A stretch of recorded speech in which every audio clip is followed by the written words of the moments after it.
तो जय हिंद दोस्तों। स्वागत है आपका एक बार फिर से मेरे यूट्यूब चैनल पर। और आज हम इस वीडियो में बात करने वाले हैं स्पोर्ट्स लॉ इन इंडिया के बारे में। तो चलिए स्टार्ट करते हैं वीडियो। तो सबसे पहले हम यहाँ पर बात करते हैं स्पोर्ट्स लॉ की। तो स्पोर्ट्स लॉ क्या होता है? ये किसी भी देश में जितनी भी खेल गतिविधियाँ होती हैं उनसे रिलेटेड जो भी लॉ होते हैं वो स्पोर्ट्स लॉ के नाम से जाने जाते हैं। ये किसी भी प्लेयर या फिर टीम या फिर मैनेजर्स, कोच, इन सब से जुड़े हुए जो इश्यूज होते हैं उसके साथ डील करते हैं। ठीक है। अब हम बात करेंगे कि भारत में क्या कोई खेल कानून है, कोई स्पोर्ट्स लॉ है या नहीं। ठीक है, उसके बारे में। तो अभी धीरे धीरे इसका विकास हो रहा है खेल कानून का भारत में, लेकिन यहाँ पर कोई एक ऐसी सिंगल, कोई जैसे हम कह सकते हैं कानून नहीं है जो कि सिर्फ खेल को ही नियंत्रित करता हो। ठीक है, ऐसा कोई कानून नहीं है। और भारत का संविधान विशेष रूप से बताता है कि जो खेल है वो स्टेट गवर्नमेंट के अधिकारों के अंदर आता है। ठीक है, ये एंट्री 33 में मेंशन किया गया है।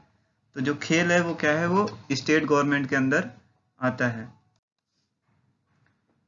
और इसमें जो साई होती है, SAI sport authority of India, और sports law and welfare association of India के जो भी रूल्स एंड रेगुलेशन है वो अप्लाई होते हैं। इसके अलावा अगर हम बात करें तो जो नेशनल स्पोर्ट्स पॉलिसी है ये भी अप्लाई होता है। ठीक है, जितने भी ब्रॉडकास्टिंग से रिलेटेड होते हैं ये सारी चीज़ें नेशनल स्पोर्ट्स पॉलिसी में मेंशन की हुई हैं। ठीक है, तो ये सारे कानून अप्लाई होते हैं।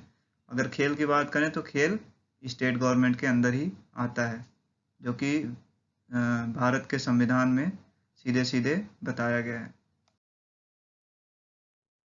अब हम बात करेंगे कि भारत में किस तरह से खेल से संबंधित विवादों का जो समाधान किया जाता है, उनको कैसे सॉल्व किया जाता है, स्पोर्ट्स से रिलेटेड जितने भी तरह के मैटर्स होते हैं। तो the court of arbitration for sports, ठीक है, CAS के नाम से जो जाना जाता है, ये सुप्रीम कोर्ट माना जाता है। ठीक है, स्पोर्ट्स का ये सुप्रीम कोर्ट होता है। ठीक है, ये इंटरनेशनली लेवल पर काम करता है। जितने भी इंटरनेशनल लेवल के जितने भी तरह के आपके मैटर्स होते हैं स्पोर्ट्स से रिलेटेड, वो ये हैंडल करता है। ये 1983 में बनाया गया था। ठीक है, और इसी को ध्यान में रखते हुए भारत में Indian court of arbitration for sports, इसकी स्थापना की गई। स्थापना नहीं, इसे सेट किया गया था।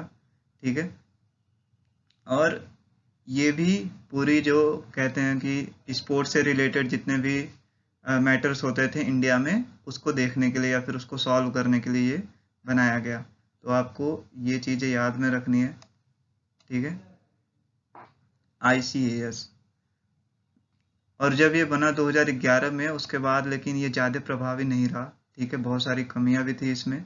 और उसके बाद फिर अभी 2021 में इसकी स्थापना की गई, sport of arbitration centre of India. ठीक है, लेकिन अभी इसको मान्यता शायद प्राप्त नहीं हुई है, लेकिन 2021 में इसकी स्थापना की गई। और ये भी पूरे खेल से ही रिलेटेड जितने भी मैटर हैं वो देखती है। अब हम बात करेंगे who regulate individual sports in India. Bharat में व्यक्तिगत खेलों को कौन नियंत्रित करता है? तो जो हमारी नेशनल फेडरेशंस होती हैं, ठीक है, आप देख सकते हैं यहाँ पर जो नेशनल स्पोर्टिंग फेडरेशन, इसका मतलब हो गया जैसे हर एक गेम की हमारे इंडिया में क्या है, नेशनल फेडरेशन है। ठीक है, वॉलीबॉल के लिए अलग है, फुटबॉल के लिए अलग है, ठीक है, खो खो के लिए अलग है, एथलेटिक्स के लिए अलग है। तो ये लोग क्या करते हैं, अपने गेम को रेगुलेट करते हैं। ठीक है, और जो ministry of youth affair and sports के हैं, जैसे जो खेल मंत्रालय है, ये लोग क्या करते हैं, ये उस फेडरेशन को मान्यता देते हैं और जो रूल्स एंड रेगुलेशन है वो अप्लाई करते हैं। अगर कोई भी फेडरेशन, अगर जो खेल मंत्रालय के जो भी निर्देश हैं उनका पालन नहीं करते हैं, तो खेल मंत्रालय क्या करते हैं, इनके जो मान्यताएं हैं वो भी खत्म कर सकती हैं। अब ये एक एग्जाम्पल है। ठीक है, आर्चरी की जो नेशनल फेडरेशन थी, उसको उसकी जो मान्यता थी वो 2012 में वापस कर ली गई थी, क्योंकि जैसे कि यहाँ पर आप देखेंगे ये एक नेशनल स्पोर्ट डेवलपमेंट कोड है 2011 में जो आया था। ठीक है, इसमें क्या था, आपको एक इलेक्शन कराना होता है। ठीक है, फेडरेशन का इलेक्शन कराना होता है। तो ये इस फेडरेशन ने नहीं कराया था, जिसकी वजह से इसको बैन कर दिया गया था, या फिर इसकी मान्यता जो थी वो रद्द कर दी गई थी। अब हम बात करेंगे स्पोर्ट ब्रॉडकास्टिंग की। ठीक है, तो 2007 में एक एक्ट आया था जो कि किस विषय में था कि जितने भी प्राइवेट जो टेलीकास्ट होते हैं, ठीक है, जितने भी प्राइवेट चैनल्स हैं, अगर वो किसी भारत के जो मैच होते हैं खास तौर पे, उनको अगर वो क्या करते हैं, वो प्रसारण उनका करते हैं, तो उसको जो भारत की जो कह सकते हैं भारत सरकार की जो चैनल है प्रसार भारती, ठीक है, उसके साथ इनको शेयर करना एक कंपलसरी कर दिया, क्योंकि इसका जो मेन उद्देश्य था कि जो पूरे भारत में जो खेल का आयोजन है उसको मुफ्त में प्रसार करना। ठीक है, तो इस वजह से जितने भी इंटरनेशनल मैच होते हैं इंडिया के, आप देख सकते हैं जो दूरदर्शन पर आते हैं ना। ठीक है, तो ये क्या है, जो प्राइवेट चैनल होते हैं उनको ये साझा करना पड़ता है, किसके साथ, जो भारत सरकार की चैनल है उसके साथ, प्रसार भारती के साथ, जिसकी वजह से हम उसे दूरदर्शन पर देख पाते हैं और ऑल इंडिया रेडियो पर सुन पाते हैं पूरे देश में। तो यहाँ पर एक केस है। ठीक है, ये जो मैंने मेंशन किया हुआ है ये ब्रॉडकास्टिंग से रिलेटेड है। तो 2004 में एक सीरीज होने वाली थी पाकिस्तान में, उससे रिलेटेड है ये। तो इंडिया पाकिस्तान की वो सीरीज थी जिसके पूरे राइट्स थे जो ब्रॉडकास्टिंग के, वो किसके पास थे, वो टेन स्पोर्ट्स के पास थे। तो इसके पास अगर राइट्स हैं तो दूसरा कोई क्या कर सकता है, उसको ब्रॉडकास्ट नहीं कर सकता। ठीक है, ये 2004 का केस है। तो जिसकी वजह से क्या हुआ, जो गवर्नमेंट थी, इंडियन गवर्नमेंट, उसको प्रॉब्लम हो रही थी इसको प्रसारण करने में, ठीक है, अपने चैनल पर। तो जिसकी वजह से ये केस हुआ था।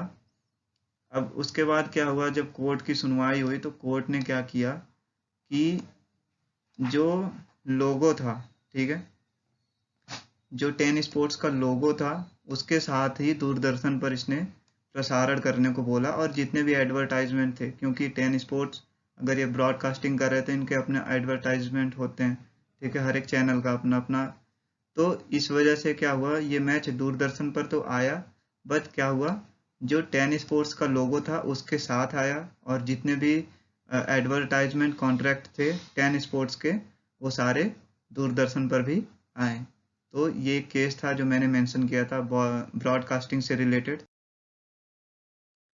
तो आज के वीडियो में इतना ही था। अगर आपको कोई भी डाउट हो तो आप कमेंट बॉक्स में ज़रूर पूछेगा। मिलते हैं अगले वीडियो में, तब तक के लिए जय हिंद।